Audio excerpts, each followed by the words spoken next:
Сәлем достар, бүгін сіздермен сүтсіз бәліш пісіреміз. Яғни судың көмегімен ғана жасаймыз.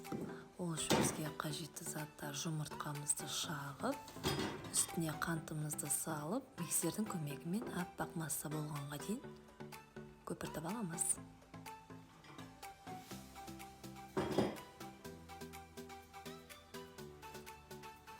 Одан соң ұнымызды салып, осылай миксермен миксерлеп аламыз. Арасында сұйық майымызды құямыз.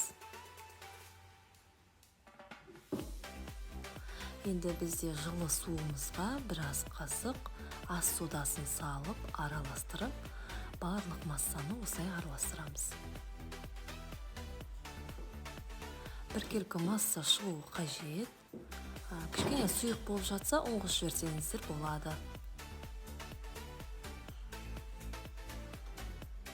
Орташа сұйықтықта болады массамыз.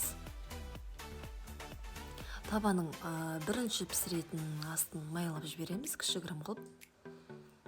Одан кейінгілерін майлаудың қажеті жоқ, жабыспайды, әдемі болып шығады. Жасап көріңіздер, кеңес беремін. Біздің каналымызға тіркеліп кетіңіздер, өте пайдалы ақпараттармен бөлісіп отырамын.